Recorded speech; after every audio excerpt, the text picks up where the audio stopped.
नमस्कार, मैं हूं पंकज भार्गव। 14 जून को जब सुशांत की लाश मिली, उस दिन रिया क्या कर रही थी? रिया किस किस को फोन घुमा रही थी? रिया को किस किस के फोन आ रहे थे? सुशांत की मौत मिस्ट्री में रिया सेंट्रल कैरेक्टर है।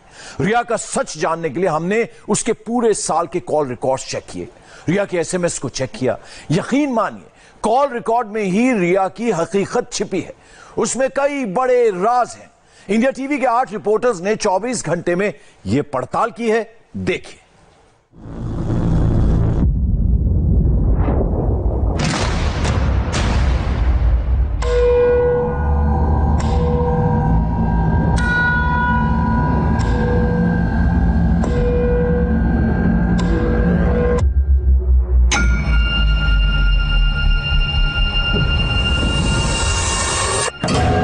सुशांत की मौत के बाद रिया ने पहला कॉल किसे किया?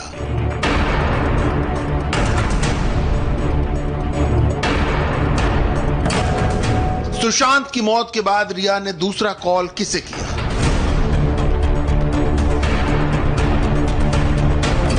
सुशांत की मौत के बाद रिया ने तीसरा कॉल किसे किया?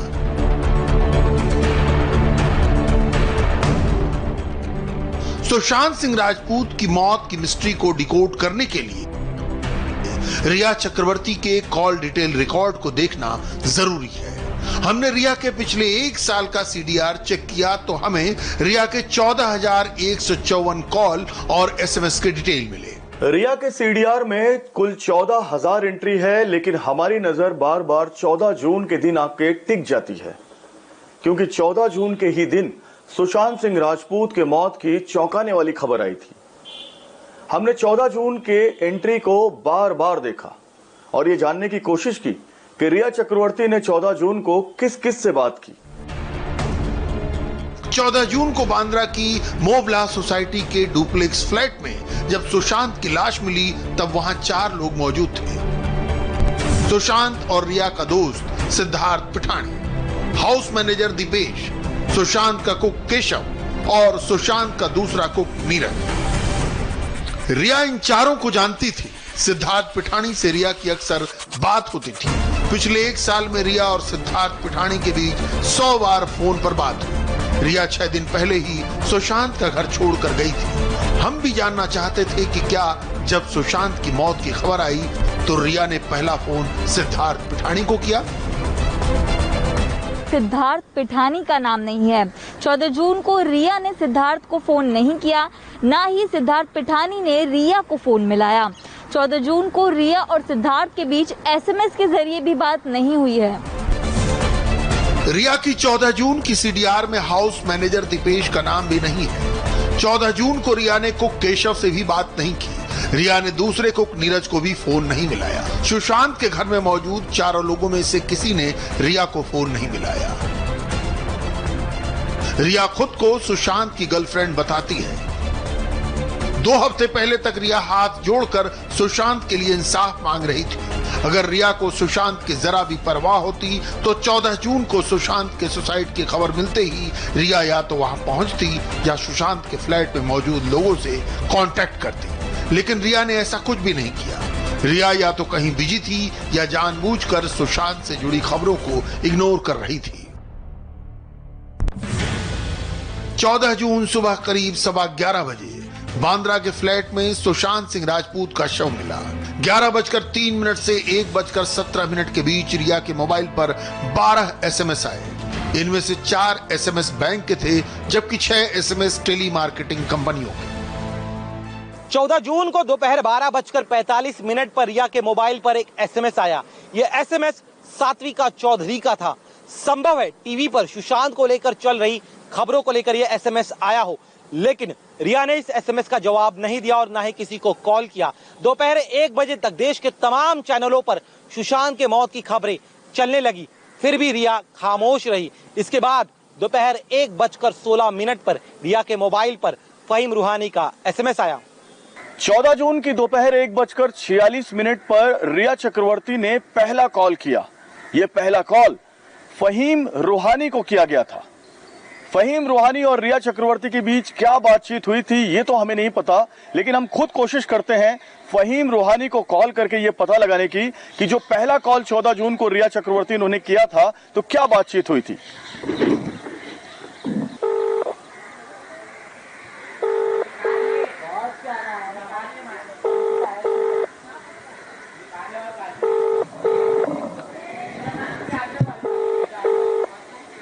पूरी घंटी बजी और ये देखिए फहीम रूहानी ये नाम भी आया है, उसके नीचे उनका डेजिग्नेशन भी लिखकर आ रहा है, लेकिन फहीम रूहानी ने ये फोन पिक नहीं किया है। यानी फहीम रूहानी से क्या बातचीत हुई ये हम आपको नहीं बता पाएंगे रिया चक्रवर्ती की, लेकिन इतना तो कंफर्म है कि ये नंबर जो हमने डायल किया वो फहीम रूहानी का था।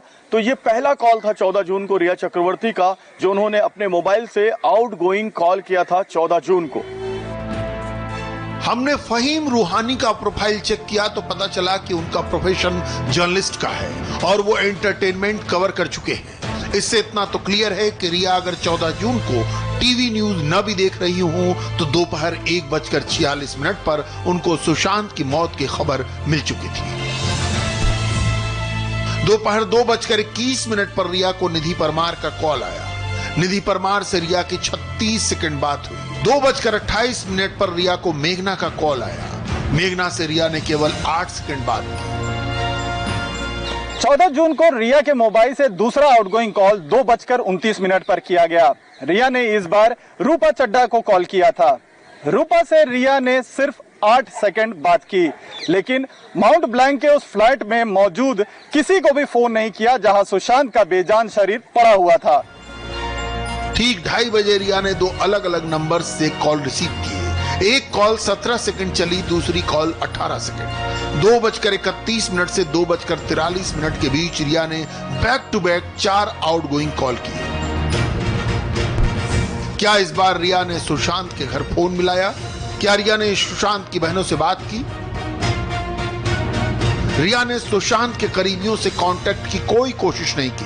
सुशांत की मौत के बाद रिया का तीसरा आउटगोइंग कॉल 2:31 पर किया गया। रिया ने जया शाह को कॉल किया। ये कॉल 10 सेकंड तक चला। रिया ने जया शाह को ही दोबारा कॉल मिलाया। ये कॉल 16 सेकंड तक चला। रिया ने 2:34 पर पुनीत खंडूर को कॉल किया। 39 सेकंड की बात की। रिया ने 2:43 पर राधिका को फोन किया।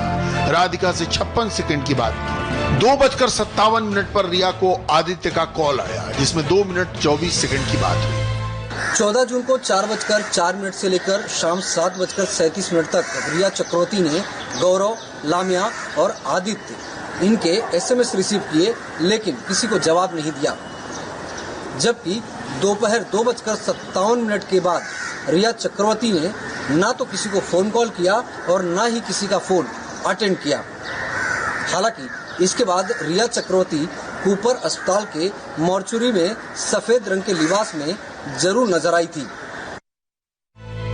कूपर हॉस्पिटल के बाद रिया को देखकर किसी को हैरानी नहीं हुई। रिया सुशांत के साथ 1 साल तक लिव इन में थी और उसका कूपर हॉस्पिटल पहुंचना स्वाभाविक था, लेकिन हकीकत दूसरी थी जो अब रिया के सीडीआर से सामने आ रही है। क्या रिया अपने मोबाइल फोन के सीडीआर को लेकर चौकन्नी थी? क्या रिया आगे की सोचकर अपने कॉल पिक एंड चूज कर रही थी?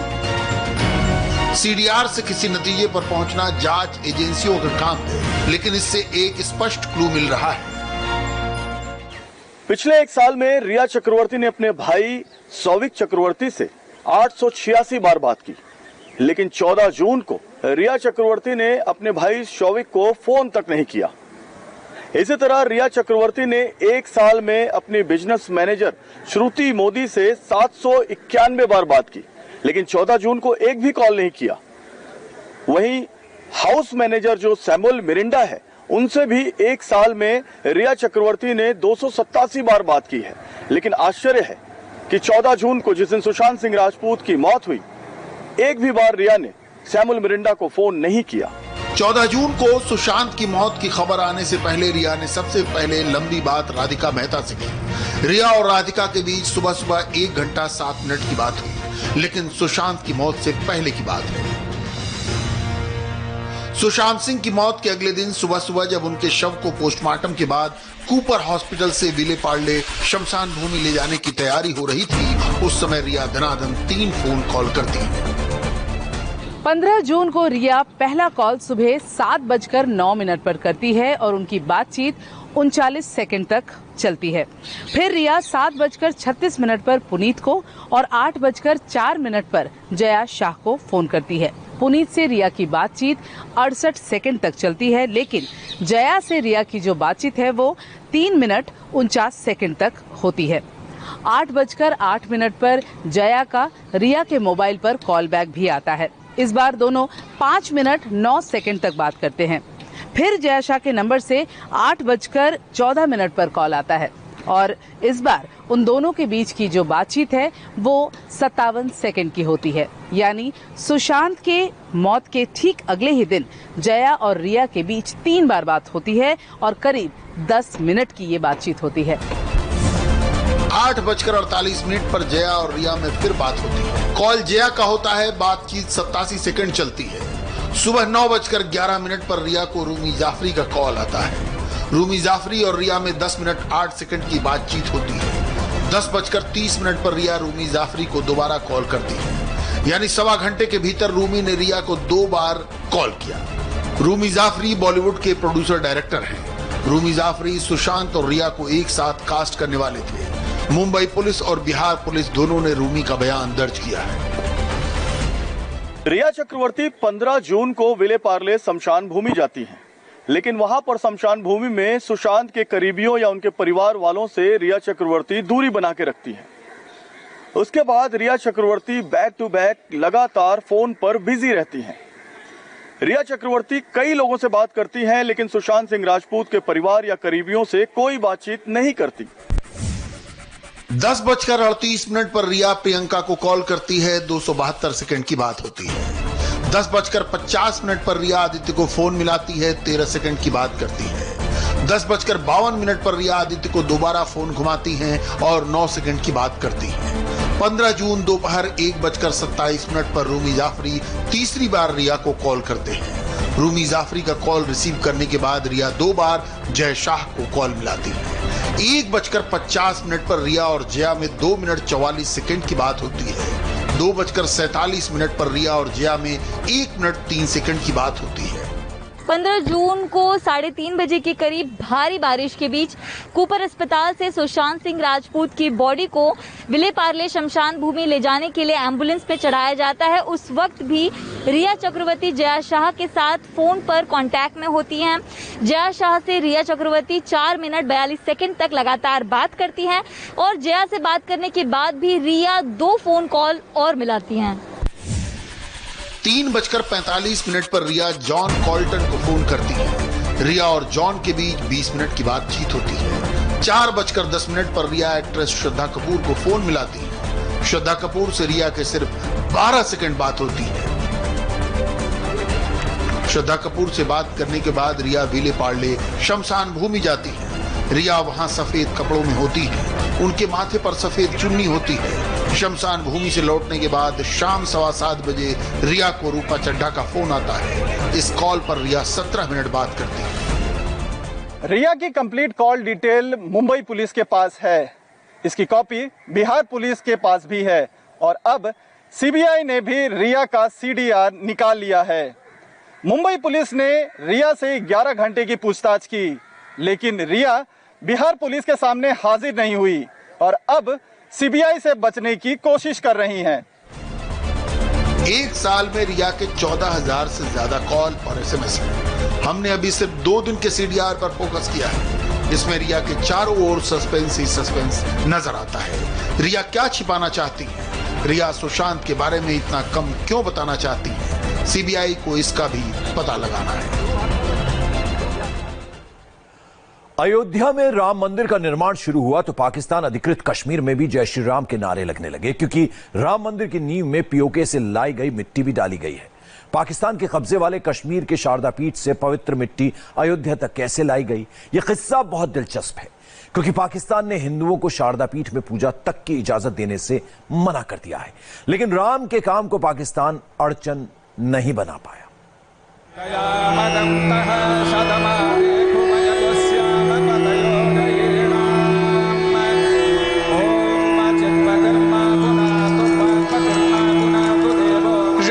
के मंदिर की नींव में उस कश्मीर की मिट्टी की भी खुशबू महक रही है, जो हमारा होने के बावजूद हमारे पास नहीं है।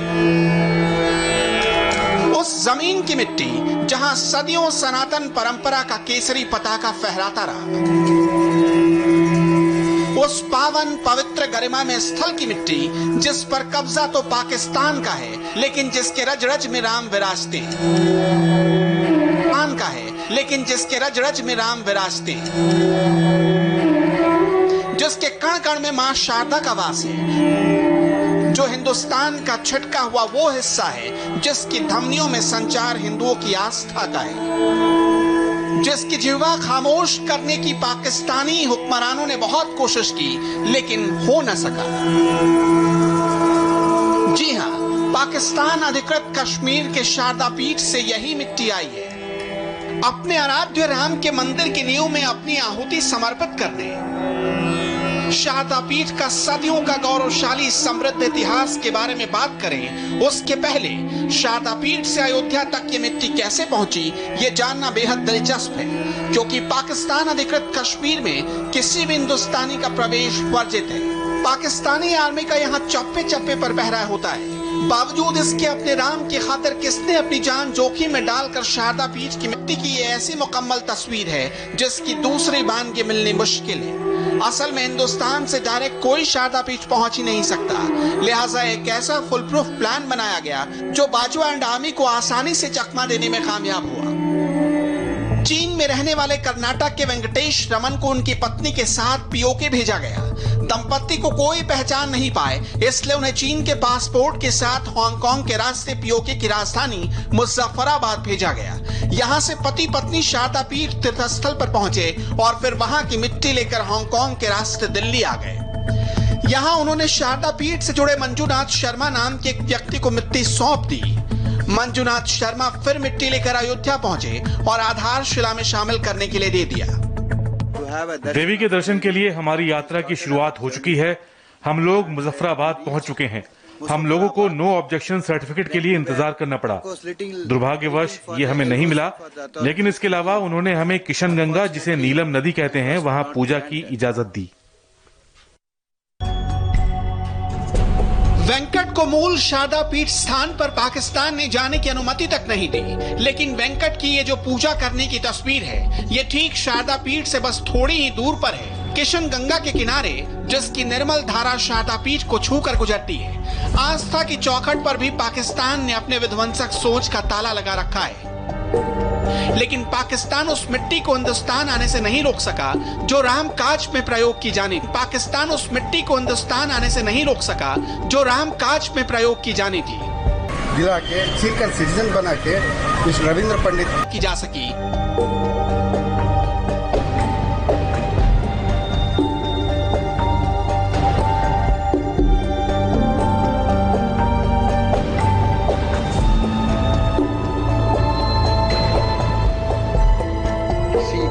पॉयस जगह की, किसी मुकद्दस जगह की मिट्टी किसी मुकद्दस काम में इस्तेमाल में लाई जाए, प्रयोग में लाई जाए, तो मेरे को इससे बड़ी खुशी और कोई हो नहीं सकती। संघर्ष 20 वर्ष से चल रहा है शारदा पीठ को खुलवाने का और उसकी जो तहजीब है, सिविलाइजेशन, वो एक्सप्लोर करने की। अब इसमें जो मिट्टी अभी हमने भेजी थी अयोध्या, सबसे पहले वीएचपी के कहने के इस पे इनविटेशन पे हम लोग यहाँ उनकी कॉन्फ्रेंस हुई थी, उसमें कई जगह की मिट्टी उन्हें एकत्रित करके इकट्ठा करके भेजी थी, उसमें हमारी शारदा पीठ की मिट्टी भी चली गई।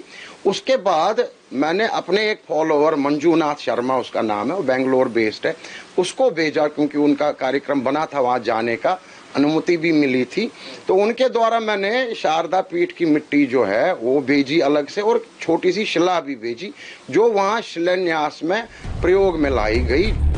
नीलम नदी के किनारे शारदा पीठ में, जो कि भारत के उरी से सिर्फ 70 किलोमीटर दूर है, वहां पहुंचने का कश्मीरी पंडितों का बरसों पुराना सपना है। शारदा पीठ जाने के लिए 2 रूट है, पहला मुजफ्फराबाद की तरफ से और दूसरा पुंछ रावलकोट की तरफ से। उरी से मुजफ्फराबाद वाला रूट कॉमन है, ज्यादातर लोग इसी रूट से जाते हैं, लेकिन बालाकोट एयर स्ट्राइक के बाद से भारत पाकिस्तान के बीच का हर रूट बंद है। हिंदुओं के पवित्र तीर्थस्थल शारदा पीठ के ये अवशेष देखकर आप अंदाजा लगा सकते हैं कि इस्लामिक रिपब्लिक ऑफ पाकिस्तान दूसरे धर्मों के साथ कैसा भेदभाव करता है। हालांकि वो दिन अब दूर नहीं दिखता जब पीओके हिंदुस्तान का हिस्सा होगा और शारदा पीठ में युगों बाद पताका लहराएगा। अब उस सवाल की ओर लौटते हैं जो युगों पुरानी शारदा पीठ की भव्य और दिव्य कहानी है।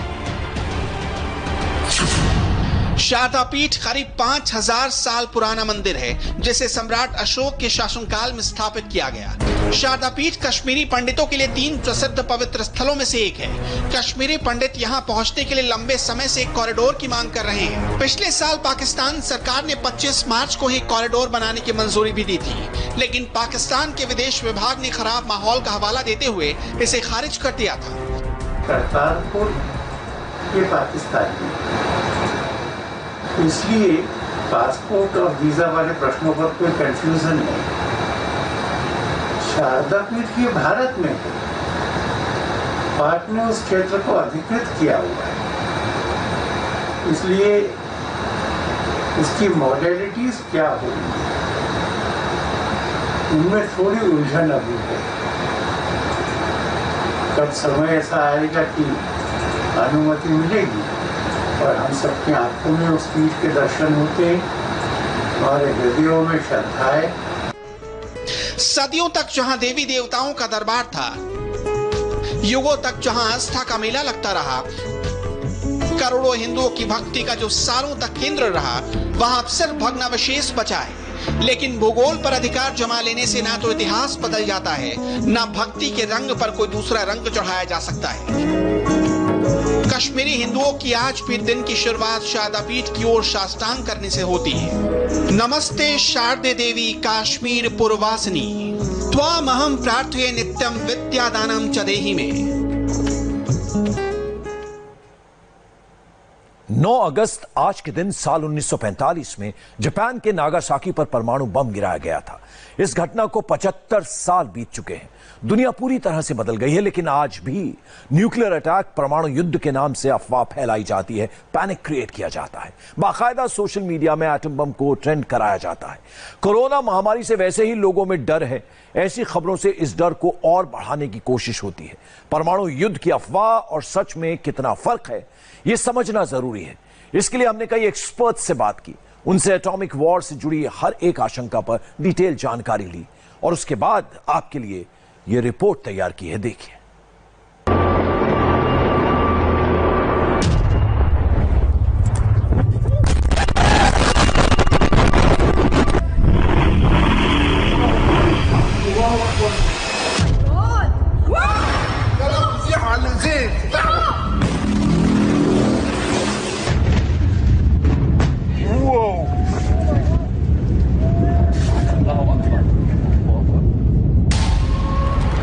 परमाणु युद्ध कराने का फोबिया सोशल मीडिया से लेकर मीडिया तक ऐसा चढ़ा है कि कहीं से कोई अफवाह, कोई आधी अधूरी जानकारी मिल जाए तो उसको सीधे एटम बॉम्ब से जोड़ देते हैं।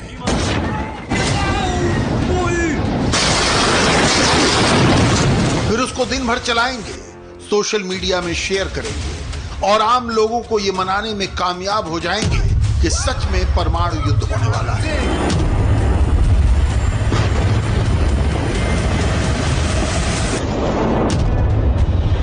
लेकिन इसका कितना ज्यादा असर पड़ता है, इसकी किसी को कोई फिक्र नहीं। इनका एक एजेंडा होता है, खबर को जितनी सनसनीखेज तरीके से दिखाएंगे, जितना चिल्ला चिल्ला कर तमाशा बनाएंगे, उतनी ज्यादा चर्चा होगी।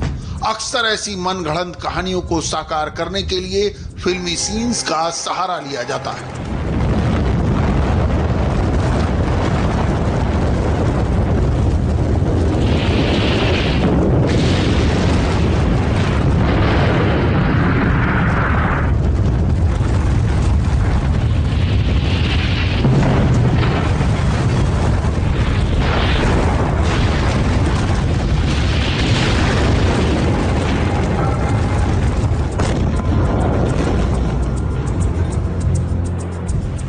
लेकिन जब बेरूत में ऐसा ही धमाका हुआ तो न आधिकारिक बयान का इंतजार किया गया, न जांच रिपोर्ट को देखा गया। बस ब्लास्ट का वीडियो दिखा और सीधे न्यूक्लियर अटैक से जोड़ दिया गया।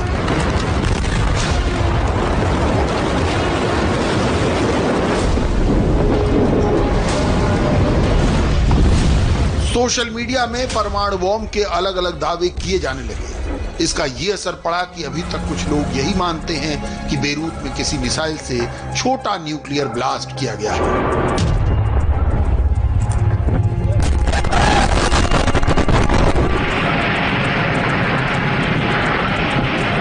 रियल लाइफ में किसी ने परमाणु बॉम्ब नहीं देखा। यहां तक कि परमाणु बॉम्ब की तस्वीर कभी किसी देश ने जारी नहीं की।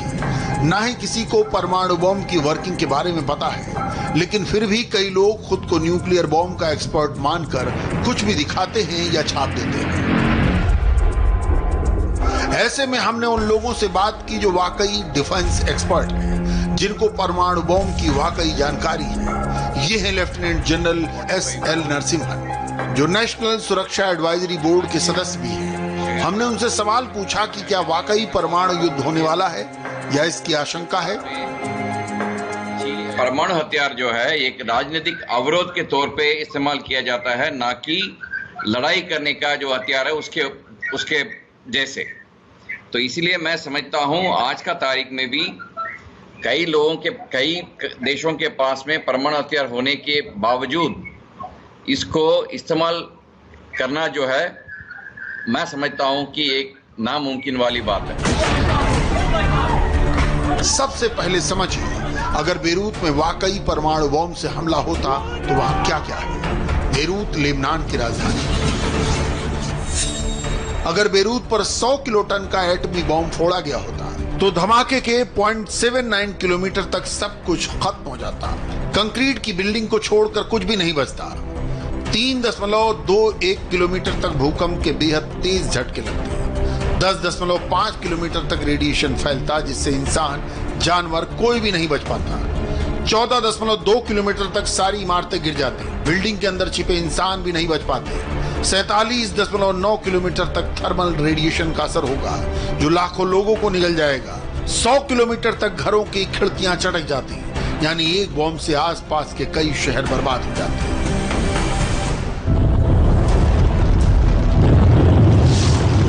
परमाणु धमाके में 1 सेकंड में बेहिसाब ऊर्जा निकलती है।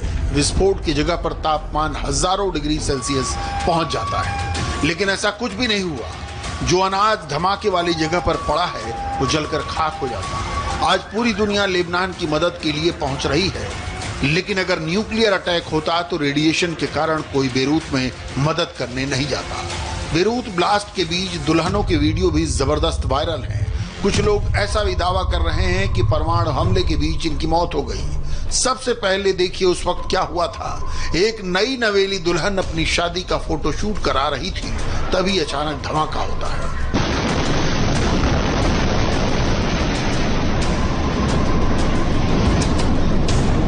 ऐसा एक और वीडियो है जिसमें एक कपल फोटोशूट करा रहा है और धमाका हो जाता है।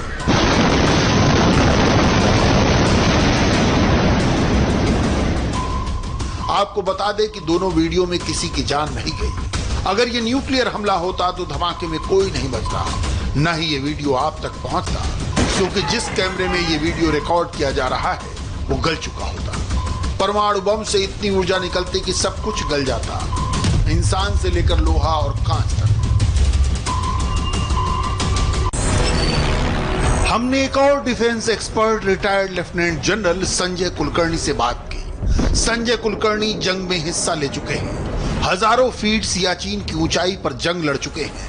हमने उनसे जाना क्या परमाणु हमले से सिर्फ एक ही देश का नुकसान होगा या इसका असर पूरी दुनिया पर पड़ेगा। आज के दिन अगर कोई गलती से भी न्यूक्लियर एक्सप्लोजन करने की कोशिश करता है तो मुझे लगता है उस देश का सफाया हो जाएगा। बेरूत में धमाका जो हुआ है वो एमोनियम नाइट्रेट 2750 टन के फटने से हुआ एक हादसा है। वो न्यूक्लियर एक्सप्लोजन नहीं है। लोग चाहे कहें उसे, ये ऐसे लगता था क्योंकि मशरूमिंग ऑफ क्लाउड हुआ, ये वो एक टैक्टिकल न्यूक्लियर एक्सप्लोजन था। नहीं, अगर टैक्टिकल न्यूक्लियर एक्सप्लोजन होता तो अभी तक पता चल जाता। मोबाइल पर, टीवी पर, सोशल मीडिया में परमाणु युद्ध कराना जितना आसान है, वास्तविकता में नामुमकिन के करीब है। क्योंकि हिरोशिमा और नागासाकी में जो न्यूक्लियर बॉम्ब गिराए गए थे, उससे 1000 गुना विध्वंसक एटॉमिक बम बन चुके हैं, जो पूरी पृथ्वी का सर्वनाश कर सकते हैं।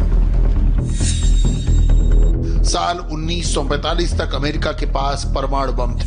आज दुनिया के 9 देशों के पास ये पावर है। यानी एक बार न्यूक्लियर जंग शुरू हुई तो दोनों ओर से परमाणु हमला होगा। आप इस बात से अंदाजा लगा सकते हैं कि अगर भारत और पाकिस्तान के बीच परमाणु जंग हुई तो इसका असर भारत से 13,568 किलोमीटर दूर अमेरिका तक पर पड़ेगा। जहां पर एटम बम से विस्फोट होगा तो जगह तो खत्म हो ही जाएगी, लेकिन प्रलय तो परमाणु बम से मची बर्बादी के बाद आएगी। पृथ्वी की आधी ओजोन परत तबाह हो जाएगी, आसमान पर काला धुआं छा जाएगा, बेहिसाब ठंड पड़ेगी, दुनिया का मौसम चक्र बदल जाएगा और करीब 2 अरब लोग भूख से मर जाएंगे। परमाणु युद्ध से 16 से 36 मिलियन टन काला धुआं निकलेगा। धुएं की वजह से 20 से 35% कम रोशनी पृथ्वी तक पहुंचेगी, जिसकी वजह से तापमान 5 डिग्री तक गिर जाएगा। दुनिया में प्रचंड ठंड की मार पड़ेगी, पेड़ पौधे वनस्पतियां सब खत्म हो जाएंगे, समंदर में भी बहुत ज्यादा असर पड़ेगा। 16 जुलाई साल 1945 जब मानव इतिहास में पहली बार परमाणु बम का परीक्षण किया गया। विश्व में सिर्फ 2 बार एटम बम से हमला हुआ, जबकि अब तक 2000 बार परमाणु बम के अलग अलग परीक्षण किए जा चुके हैं।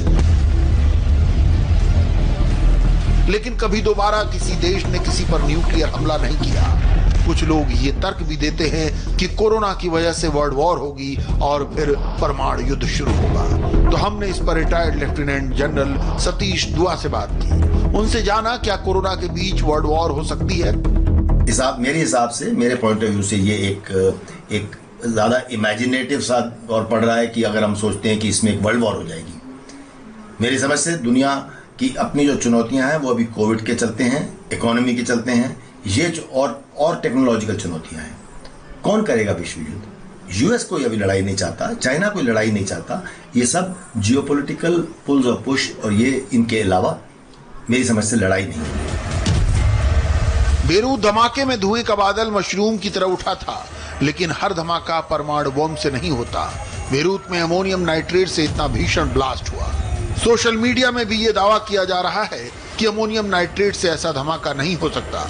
तो आपको बता दें कि साल 1947 में अमेरिका के टेक्सास में ऐसा ही धमाका हुआ था। ये तस्वीरें उस वक्त अमोनियम नाइट्रेट से हुए धमाके की हैं, जिसमें 500 लोगों की जान गई थी और मशरूम जैसा धुआं उठा था। चीन में भी अमोनियम नाइट्रेट से धमाका हो चुका है।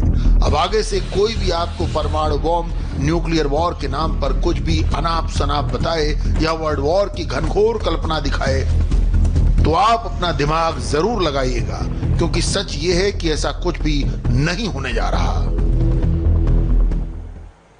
और यहां वक्त एक ब्रेक का है, लेकिन आपको बता दें कुदरत के कहर पर केरल के मुन्नार से इंडिया टीवी की एक्सक्लूसिव रिपोर्ट देखिए रात 8:40 पर। कई इलाके इस वक्त बारिश के कहर से जूझ रहे हैं और केरल की स्थिति सबसे ज्यादा भयावह है। 6 अगस्त को मुन्नार में एक बस्ती पर छोटा पहाड़ गिर गया, जहां अभी तक रेस्क्यू चल रहा है। आज 28 लोगों की डेड बॉडी निकाली गई। ग्राउंड जीरो पर इंडिया टीवी संवाददाता पवन नारा पहुंचे। वहां से उन्होंने एक्सक्लूसिव रिपोर्ट भेजी है। भारी बारिश के बीच उन्होंने जो मंजर देखा वो बहुत ही डराने वाला है।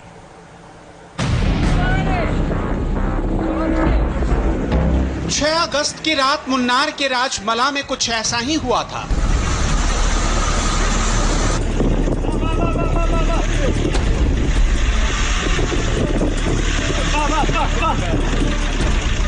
जब भारी बारिश में राजमला की पहाड़ियां धंसने लगी थी,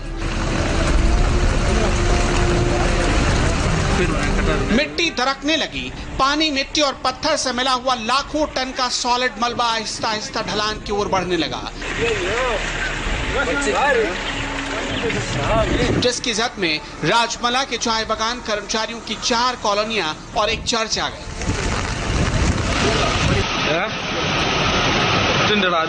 मलबा 80 से ज्यादा जिंदगियों के लिए जिंदा कब्र साबित हुआ।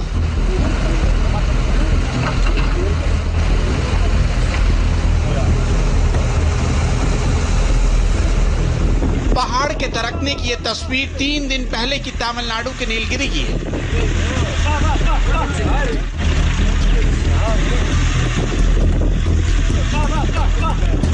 तमिलनाडु की ये तस्वीरें हमने आपको इसलिए दिखाई ताकि आप मुन्नार में हुए हादसे की भयावहता को महसूस कर सकें।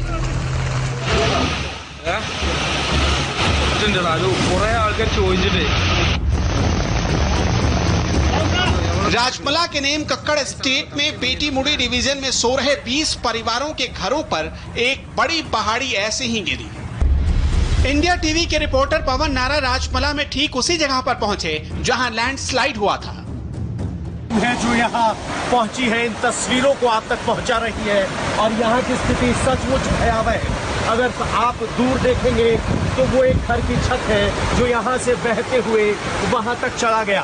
बारिश इतनी ज्यादा है कि लगातार यहाँ 3 दिन से बारिश हो रही है और ऐसी स्थिति में रेस्क्यू ऑपरेशन चलाना भी बहुत बड़ी चुनौती है। आपको बता दें कि मुन्नार यहाँ टी प्लांटेशन के लिए जाना जाता है। ऊपर से बहकर सब कुछ मलबा आया और अपने साथ इस तरह के जो हाउस थे जहां मजदूर रहते हैं वो हाउस दबा लिए गए। ये घर खुशनसीब निकला, ये शैंटी खुशनसीब निकली कि इसमें लोग बच गए, लेकिन मलबा इनके अंदर भी है। लेकिन यहाँ अगर आप देखेंगे तो बहुत कुछ घरों के अवशेष बचे हुए हैं। किसी बच्चे की साइकिल का पहिया है या घर का सामान है और जहां हम खड़े हैं वहां भी अभी कई शव दबे हुए हैं।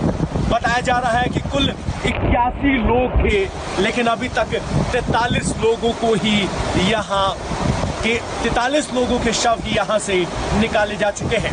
तापमान बेहद कम है, तेज हवाएं चल रही है, लगातार बारिश हो रही है। ये यहाँ की स्थिति है जो अपने आप में बताने के लिए काफी है कि कितने मुश्किल हालात हैं।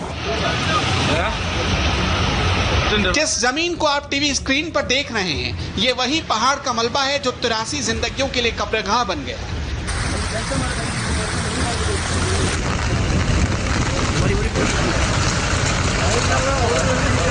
पिछले 36 घंटों से रेस्क्यू ऑपरेशन चल रहा है और केरल में मूसलाधार बारिश भी हो रही है। मौसम विभाग की तरफ से रेड अलर्ट जारी किया गया है जिसमें चुनौतियां और बढ़ गई हैं। जब रात को 10:30 बजे ये हादसा हुआ तो इस तरीके से अक्सर यहाँ पानी आता रहता है। लेबर अपने क्वार्टर्स में सोई हुई थी, लेकिन उसके साथ अचानक जो मिट्टी आई वो एकदम सैलाब की तरह आगे बढ़ती चली गई और सब कुछ अपने साथ समेट कर ले गई। पहाड़ के समतल इलाके में बनी हुई ये क्वार्टर्स थे जो पूरी तरीके से दब गए और ये सब हुआ रात 10:30 बजे और किसी को बचने का मौका तक नहीं मिला। इडुक्की प्रशासन की तरफ से 28 लोगों की डेड बॉडी मिलने की पुष्टि की गई है, जबकि इडुक्की के सांसद डीन कुरियाकोस की मौत का आंकड़ा कहीं ज्यादा है। As per the information, 72 persons' dead bodies already inside this mud. By the informations from the surrounding people, 83 persons have lived here. Out of 83, 11 have survived yesterday. राजमला के पेट्टीमुड़ी में लैंडस्लाइड कैसे हुआ, इसे समझने के लिए इन 2 तस्वीरों को देखिए।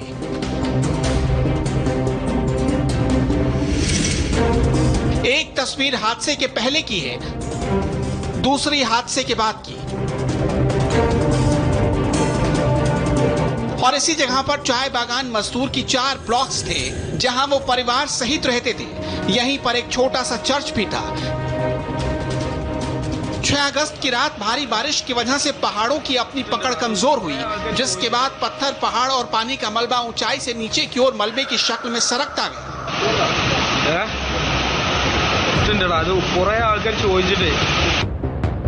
तस्वीर में आप पूरी ज्योग्राफी देख सकते हैं। सभी मकान नीचे बने हैं, उनके पीछे छोटी छोटी पहाड़ियां हैं। जब ये पहाड़ियां गिरी तो मंजर इस तरह का हो गया। पूरे पहाड़ के मलबे में मकान दफन हो गए और पूरी जमीन सपाट हो गई।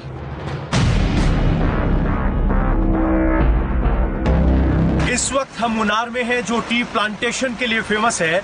मुनार में लाल मिट्टी होती है। बेहद ज्यादा बारिश और पानी के साथ ये मिट्टी बहकर आई थी। ये मिट्टी की दलदल है जो बहती हुई इस तरह के घरों में घुस गई। ये टिन शेड यहाँ पर टी प्लांटेशन में काम करने वाली लेबर इस्तेमाल करती है और यहीं पर रहती है। और इस तरह से ये दलदल मिट्टी जिसे कहते हैं, लैंडस्लाइड के अलावा मड स्लाइड भी हुआ है, क्योंकि दलदल बन गई और वो दलदल बहती हुई चली आई। यहाँ पर अब इतनी जबरदस्त दलदल है कि आप मेरा हालत देख सकते हैं। जैसे ही आप यहाँ जाने की कोशिश करेंगे तो आप अचानक नीचे धंसने लगते हैं, क्योंकि ये दलदल घरों में घुस गई थी। इसी तरीके से एक के बाद एक 4 कतारें हैं शैंटी की, वो चारों कतारें यहाँ दब गई, जिसकी वजह से ये इतना भीषण हादसा हुआ। यहाँ से रात को 10:30 बजे के बाद जानकारी पहुंचने में बहुत वक्त लगा, और जब तक जानकारी पहुंची तब तक शायद ही कोई रेस्क्यू हो पाता। अब सिर्फ शवों को निकालने की कोशिश की जा रही हैं, वो भी 3 दिन में पूरी नहीं हो पाई। फिलहाल राजमला में भीषण बारिश हो रही है। रेस्क्यू का काम रुका हुआ है। प्रशासन 28 डेड बॉडी के निकलने की पुष्टि कर चुका है, जबकि कई लोग अब भी दबे हुए हैं और ये आंकड़ा बढ़ भी सकता है।